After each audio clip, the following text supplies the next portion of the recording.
ಫ್ಯಾಕ್ಟರಿಗಳ ಮಾಲೀಕರು ಆಂಧ್ರ ತೆಲಂಗಾಣದಂತಹ ದೂರ ದೂರ ರಾಜ್ಯಗಳಿಂದ ಬಂದು ಇಲ್ಲಿ ಕೋಟ್ಯಾಂತರ ರೂಪಾಯಿ ಗಳಿಸಿ ಇಲ್ಲಿ ಜನರ ಜೀವಕ್ಕೆ ರೋಗವನ್ನು ಕೊಟ್ಟು ಹೋಗ್ತಿದ್ದಾರೆ. ಕೈಗಾರಿಕಾ ಪ್ರದೇಶದಿಂದ ಯುವಕರಿಗೆ ಉದ್ಯೋಗ ಬರಬೇಕು, ಆದರೆ ರೋಗ ಬರುವಂತಹ ಪರಿಸ್ಥಿತಿ ಇಲ್ಲಿನ ಜನರದ್ದಾಗಿದೆ. ಈ ಕುರಿತು ನಮಗೆ ಇದಕ್ಕೆ ನೇರ ಹೊಣೆ ಯಾರು ಅಂದ್ರೆ ಇಲ್ಲಿಂದ ಸ್ಥಳೀಯ ಶಾಸಕರು ಮತ್ತೆ ಇಲ್ಲಿಂದ ಏನು ಅಧಿಕಾರಿಗಳರ ಅವರೇ ಕಾರಣ ಅಂತೇಳಿ ನಾನು ಹೇಳ್ತಾ ಇದೀವಿ. ಒಂದ್ ದಿವಸ ಕಳ್ವರ್ಸೋದು ಇದ್ರೆ ನಮ್ಮ ಸಮಸ್ಯೆ ಬಗೆಹರಿದಿಲ್ಲ. ನಮಗ ಸಂಪೂರ್ಣವಾಗಿಲ್ಲ ಅಂತಂದ್ರೆ ನಮಗೊಂದು ಸರಿ ವಿಷಯ ಕೊಟ್ಟು ಸಂಪೂರ್ಣವಾಗಿ 4 ಗ್ರಾಮಸ್ಥರಿಗೆ ಕೊಲ್ಬಿಡಿ. ಏನು ಇದಕ್ಕೆ ಜನಪ್ರತಿನಿಧಿಗಳ ಸಪೋರ್ಟ್ ಇದೆಯಾ ಅಥವಾ ಅಧಿಕಾರಿಗಳ ಸಪೋರ್ಟ್ ಇದೆಯಾ ಅಥವಾ ಏನು ಯಾರ ಸಪೋರ್ಟ್ ಇದೆ ಅನ್ನೋದು ನನಗೆ ಪ್ರಶ್ನೆ ಕಾಡ್ತಾ ಇದೆ. ಇದು ಹೊರ ಬೀಳ್ಬೇಕು. ನನಗಂತೂ ಇವಾಗ ನಾವು ಗ್ರಾಮಸ್ಥರಿಗೆ 4 ಗ್ರಾಮಸ್ಥರಿಗೆ ನಮಗೆ ಅಧಿಕಾರಿಗಳ ಮೇಲೂ ಹಾಗೂ ಜನಪ್ರತಿನಿಧಿಗಳ ಮೇಲೂ ನಮಗೆ ಭರವಸೆಯನ್ನ ಕಳೆದುಕೊಂಡು ಬಿಟ್ಟಿದ್ದಾರೆ. ನೀರು ಟೆಸ್ಟ್ ಮಾಡಿದ್ದಾರೆ.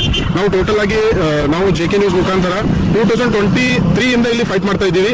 ಇದೇ ಬ್ಲಾಕ್ ಕಲರ್ ನೀರು ಮತ್ತೆ ನ್ಯೂಸ್ ಎಮೋಷನ್ ನ್ಯೂಸ್ ಅಂದ್ರೆ ನಾವೇನ್ ರಾತ್ರಿ ಮಲ್ಕೋತೀವಲ್ಲ ಅವಾಗ ಅವ್ರು ಏನ್ ಬಿಡ್ತಾರಲ್ಲ, ಸಣ್ಣ ಸಣ್ಣ ಹುಡುಗರ್ನು ಮಲ್ಕೊಲಿಕ್ಕಾಗಲ್ಲ, ಆ ಟೈಪ್ ಅವ್ರು ಹೊಗೆ ಏನ್ ಬಿಡ್ತಾರೆ. ಇದು ಬೀದರ್ ಜಿಲ್ಲೆಯ ಹುಮನಾಬಾದ್ ತಾಲೂಕಿನ ಮಾಣಿಕ್ ನಗರ ಗ್ರಾಮದ ಪಕ್ಕದಲ್ಲಿದ್ವಿ. ನೀವು ನೋಡಬಹುದು ಇಲ್ಲಿ ಕೈಗಾರಿಕಾ ಪ್ರದೇಶದಿಂದ ಬರುವಂತಹ ಕೆಮಿಕಲ್ ನಿಂದ ಎಷ್ಟೊಂದು ಹಾನಿಗಳಾಗ್ತಿದೆ ಅಂತ ನೋಡಬಹುದು. ಸುತ್ತಮುತ್ತಲಿನ ಮಾಣಿಕ್ ನಗರ, ಗಡವಂತಿ, ಹುಡುಗಿ ಹಾಗೂ ಮೋಳ್ಕೇರ ಸೇರಿದಂತೆ ಸುಮಾರು ಗ್ರಾಮಗಳ ಜನರು ತಮ್ಮ ಜೀವ ಕೈಯಲ್ಲಿ ಹಿಡಿದುಕೊಂಡು ಬದುಕುವಂತಹ ಪರಿಸ್ಥಿತಿ ಗ್ರಾಮಸ್ಥರದ್ದಾಗಿದೆ. ಒಂದು ರೋಗಗಳು ಬರ್ತಾ ಇದ್ದಾವೆ.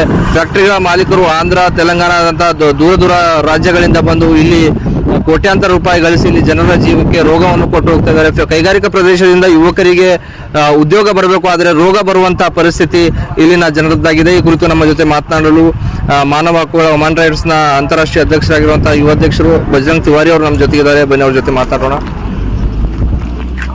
ನಮಸ್ಕಾರ. ನಾವು ಇವಾಗ ಮಾಣಿಕ್ ನಗರ್ ಹತ್ರ ಏನ್ ನಮ್ದು ಹಳ್ಳ ಇದೆ, ಏನು ಜೀವನಾಡಿ ಅಂದ್ರೆ ಇಲ್ಲಿ ಏನು ಕೃಷಿ ಭೂಮಿ ಜೀವನಾಡಿ ಅಂತ ಇದು ಒಂದು ಹಳ್ಳ. ಇಲ್ಲಿ ಇರುವ ಎಲ್ಲ ಗವರ್ಮೆಂಟ್ ಬೋರ್ವೆಲ್ ಇವೆಲ್ಲ ಆಲ್ರೆಡಿ DC ಮತ್ತೆ ನಮ್ದು ಎನ್ವೈರನ್ಮೆಂಟ್ ಆಫೀಸರ್ಸ್ ಮತ್ತೆ ನಮ್ದು ಹುಮ್ನಾಬಾದ್ ತಾಲೂಕಿನ ಗವರ್ಮೆಂಟ್ ಎಲ್ಲ ಆಫೀಸರ್ಸ್ ಮತ್ತೆ ರೂರಲ್ ಡ್ರಿಂಕಿಂಗ್ ಅವರು ಎಲ್ಲ ನೀರು ಟೆಸ್ಟ್ ಮಾಡಿದ್ದಾರೆ. ನಾವು ಟೋಟಲ್ ಆಗಿ ನಾವು JK ನ್ಯೂಸ್ ಮುಖಾಂತರ 2023 ಇಂದ ಇಲ್ಲಿ ಫೈಟ್ ಮಾಡ್ತಾ ಇದ್ದೀವಿ. ಇದೇ ಬ್ಲಾಕ್ ಕಲರ್ ನೀರು ಮತ್ತೆ ನ್ಯೂಸ್ ಎಮೋಷನ್ ನ್ಯೂಸ್ ಅಂದ್ರೆ ನಾವೇನ್ ರಾತ್ರಿ ಮಲ್ಕೋತೀವಲ್ಲ ಅವಾಗ ಅವ್ರು ಏನ್ ಬಿಡ್ತಾರಲ್ಲ, ಸಣ್ಣ ಸಣ್ಣ ಹುಡುಗರ್ನು ಮಲ್ಕೊಲಿಕ್ಕಾಗಲ್ಲ, ಆ ಟೈಪ್ ಅವ್ರು ಹೊಗೆ ಏನ್ ಬಿಡ್ತಾರೆ. ಇದು ಹಲವಾರು ಟೈಮ್ಸ್ ಅಂದ್ರೆ ನಾವು ಮತ್ತೆ ನಾವು ಫೋನ್ ಮಾಡಿ ಪೊಲ್ಯೂಷನ್ಸ್ ಆಫೀಸರ್ಸ್ಗಳಿಗೆ ತಿಳಿಸ್ತೀವಿ, ಬಟ್ ಅವ್ರು ಏನು ಆಕ್ಷನ್ ತಗೊಳ್ಳಲ್ಲ. ಇದಕ್ಕ ಮುಂಚೆ ಏನು ಈಗ ಆದಮ್ ಪಟೇಲ್ ಅಂತ ನಮ್ದು ಎನ್ವೈರನ್ಮೆಂಟಲ್ ಆಫೀಸರ್ ಇದ್ದಾರೆ ಪ್ರೆಸೆಂಟ್, ಅವ್ರು ಇಲ್ಲಿ ಇದ್ದಾರೆ. ಅವ್ರಿಗೂ ಮೊನ್ನೆ ಲೋಕಾಯುಕ್ತ ಆಫೀಸರ್ಸ್ ಅವರೆಲ್ಲ ಬಂದ್ರು, ಅವ್ರ ಜೊತೆ ಬಂದಾಗ ಎಲ್ಲ ತೋರಿಸಿದ್ರು ಈ ಟೈಪ್ ನೀರು ಬಿಡ್ತಾ ಇದ್ದಾರಂತೆ. ಲೋಕಾಯುಕ್ತ ರೇಡ್ ಆಗಿದ್ಮೇಲೂ ಕಂಪನಿಯವರು ಮತ್ತಿಷ್ಟು ನೀರು ಬಿಟ್ಟಿದ್ದಾರೆ. ಇಲ್ಲಿ ತಾವು ಲೈವ್ ನೋಡಬಹುದು ಈ ನೀರನ್ನು. ಅಂದ್ರೆ ಈ ಕಂಪನಿ ಮಾಲೀಕರಿಗೆ ಮತ್ತೆ ಇಲ್ಲಿ ಕಂಪ್ನಿ ಮಾಲೀಕರು ಏನು ನಡೆಸ್ತಾ ಇದ್ದಾರಲ್ಲ ಕಂಪ್ನಿಗಳು, ಅವರಿಗೆ ಯಾರ್ದು ಅಂಚಿಕೆ ಇಲ್ಲ ಈ ಟೈಪ್ ನಮ್ಗೆ ಅನಿಸ್ತಾ ಇದೆ. ಯಾಕಂದ್ರೆ ಲೋಕಾಯುಕ್ತ ರೇಡ್ ಆಗಿದ್ಮೇಲೂ ಈ ಜನ ಈ ಟೈಪ್ ನೀರು ಬಿಡ್ತಾರೆ ಅಂತಂದಿದ್ಮೇಲೆ ಮತ್ತೇನು, ಮತ್ತೆ ಎನ್ವೈರನ್ಮೆಂಟಲ್ ಆಫೀಸರ್ಸ್ಗಳು ಏನ್ ಮಾಡಲ್ಲ, ಇಲ್ಲಿಂದ ಒಂದು ಬಾಟಲ್ ನೀರು ತುಂಬಿಕೊಂಡು ಹೋಗ್ತಾರೆ, ಪಂಚಾಯತ್ಗೆ ಬರೀತಾರ ಅವರು ಇವೆಲ್ಲ ನಾಲೆ ನೀರಂತ, ಅವರು ಇದು ಕೆಮಿಕಲ್ ನೀರಂತ ಕೊಡ್ತಾ ಇಲ್ಲ. ಕಾರಣ ಏನು ಅವರು ಕಾಂಪ್ರಮೈಸ್ ಆಗಿದ್ದಾರೆ ಹೆಂಗೆ ಅದು ನೋಡಿ. ಇವಾಗ 23 ಇಂದ ನಾವು ಅವರಿಗೆ ಕಂಪ್ಲೇಂಟ್ ಮಾಡ್ತಾವೆ ಇದ್ದೀವಿ, ಮತ್ತೆ ಆಫೀಸರ್ಸ್ಗಳು ಬರ್ತಾರೆ, ಓನ್ಲಿ ಶೋಕೇಸ್ ನೋಟಿಸ್ ಮತ್ತೆ NPD, ಆಮೇಲೆ ಇವರು ಅವರಿಗೆ ಕಂಪ್ಲೇಂಟ್ಸ್ ಕೊಡ್ತಾರೆ. ಆಫೀಸರ್ಸ್ಗಳೇ ಅವರಿಗೆ ಗೈಡ್ ಮಾಡಿ ಅವರಿಂದ ಕಂಪ್ಲೇಂಟ್ಸ್ ತಗೊಂಡು ಅವ್ರಿಗೆ ಏನದಂತಂದ್ರೆ ಕ್ಲಿಯರ್ ಮಾಡ್ತಾರೆ. ಇವ್ರಿಗೆ ಕ್ಲೋಸರ್ ಅಂತ ಕೊಡ್ತಾರೆ, ಬಟ್ ಏನದಂತಂದ್ರೆ ನಮ್ಮಿಂದ ಹೋಗಿ ಅವ್ರದ್ದು ಲೈಟ್ ಕಟ್ ಆಗಲ್ಲ, ಅವ್ರದ್ದು ಏನಿದೆ ಫ್ಯಾಕ್ಟ್ರಿಗಳಿಗೆ ಸೀಸ್ ಮಾಡಲ್ಲ, ಸೀಸಿಂಗ್ ಲೆಟರ್ ಬರುತ್ತೆ ಓನ್ಲಿ. ಆಮೇಲೆ ಅವ್ರ ಕಾರ್ಯಾಚರಣೆ, ಅವ್ರ ಕಾರ್ಯ ಏನ್ ಮಾಡೋದಿದೆ, ಪ್ರೊಡಕ್ಷನ್ ಏನ್ ಮಾಡೋದಿದೆ, ಅದು ಟೋಟಲ್ ಆಗಿ ನಡೀತಾ ಇದೆ. ಅದು ಪ್ರೂಫ್ ಇರೋದು ಅಂತಂದ್ರೆ ಇವತ್ತು ಮಾಣಿಕ್ ನಗರ ಹಳ್ಳದಲ್ಲಿ ನೋಡ್ಬೋದು ಸರ್.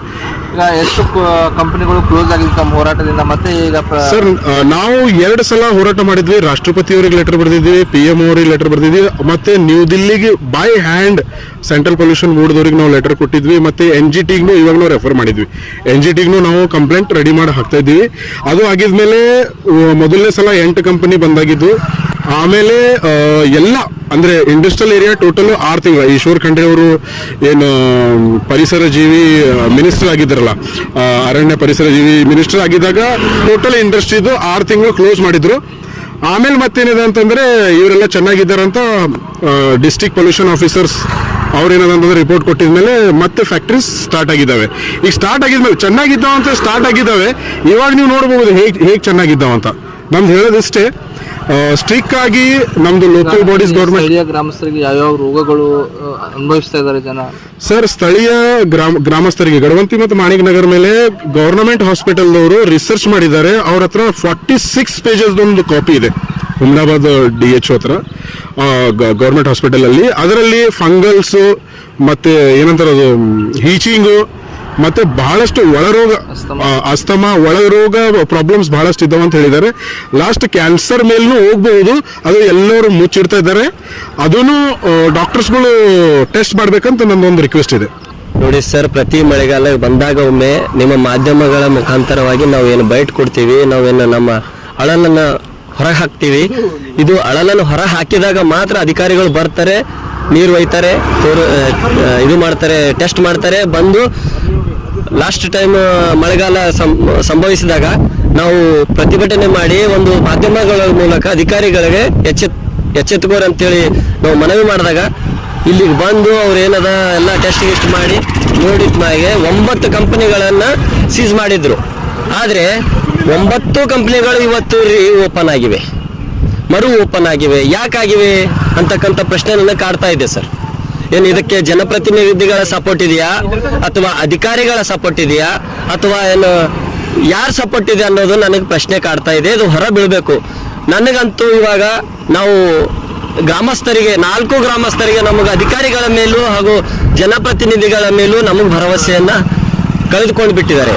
ನಮ್ದು ಒಂದೇ ನಿರ್ಧಾರ ನಾವು ಕೈಗೊಳ್ಬೇಕಂತೇಳಿ ನಾವು ನಿರ್ಧಾರ ಮಾಡಿದ್ದೀವಿ. ಈ ಮಾಧ್ಯಮದ ಮೂಲಕ ಎಲ್ಲ ಹೇಳ್ತಾ ಇದ್ದೀನಿ, ಎಲ್ಲರಿಗೂ, ಅಧಿಕಾರಿಗಳಿಗೂ ಮತ್ತು ಜನಪ್ರತಿನಿಧಿಗಳಿಗೂ ಹೇಳ್ತಾ ಇದ್ದೀನಿ.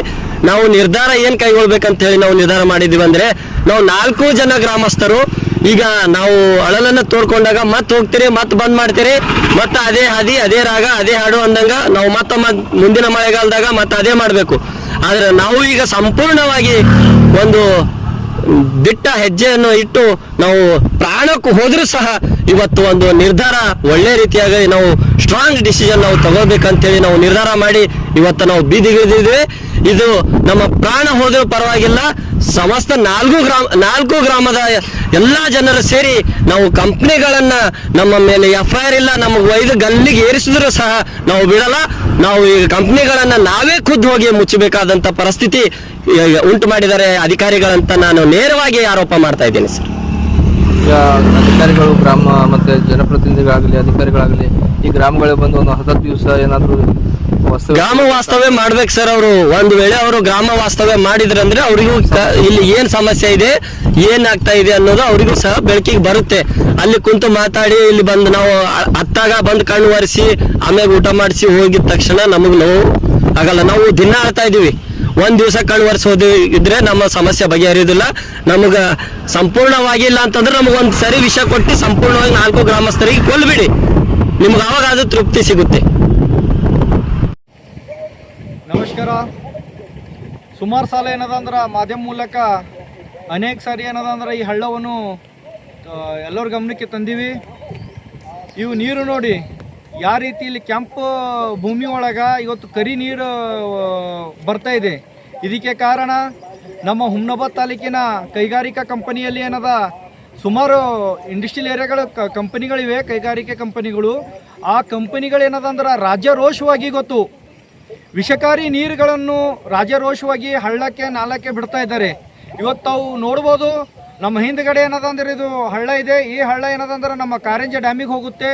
ಇಲ್ಲಿಂದ ಜನಗಳಿಗೆ ಏನದಂದ್ರೆ ಅನೇಕ ಬಾವಿಗೆ, ಬೋರಿಗೆ ಇದೇ ನೀರು ಏನದಂದ್ರೆ ಹೋಗ್ತಾರೆ. ದಿನನಿತ್ಯ ಇದೇ ನೀರು ಕೂಡ ಏನದ ಬಳಸ್ತಾರೆ.